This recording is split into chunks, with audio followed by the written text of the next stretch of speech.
L-impjiegi full-time żdiedu b'4.3%. Dan meta wieħed iqabbel Marzu ta' din is-sena ma' Marzu tas-sena li għaddiet.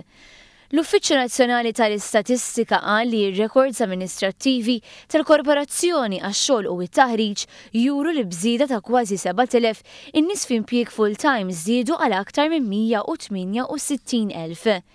L-impjiegi full-time għall-irġiel żdiedu b'3.3% u għan-nisa żdiedu b'6.1%. Kien hemm żieda wkoll f'dawk li jaħdmu għal rashom, fil-fatt meta mqabbel ma' Marzu tas-sena 2014 dawk self-employed żdiedu b'555. Dan ifisser li fl-ewwel sentejn ta' din l-amministrazzjoni kien hemm żieda ta' kważi 13,000 impjieg full-time.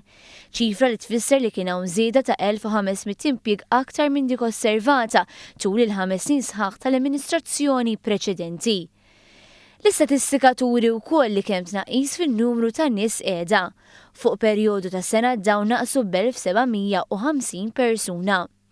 Dawk l-impjiegi reġistrati full-time fis-settur privat żdiedu b'6,431 persuna. Biex bekk in-numru tela għal 124,077 persuna. Mill-bidu tal-amministrazzjoni 8 minn kull 10 impjieg ġdid inħolqu fis-settur privat. Fis-sqarrija l-Gvern qal li dan imur għal kollox kontra l-istqarrijiet tal-Oppożizzjoni li fil-qasam tal-impjiegi f'dawn is-sentejn it-titjib kien ġej mis-settur pubbliku.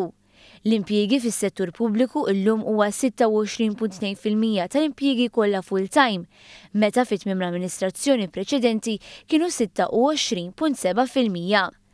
L-istqarrija temmet tgħid li fil-waqt li l-Gvern jilqa' dawn ir-riżultati pożittivi, fix-xhur li ġejjin huwa se jkun qed iwettaq miżuri ġodda biex inħolqu aktar opportunitajiet għal familji Maltin u Mawċin.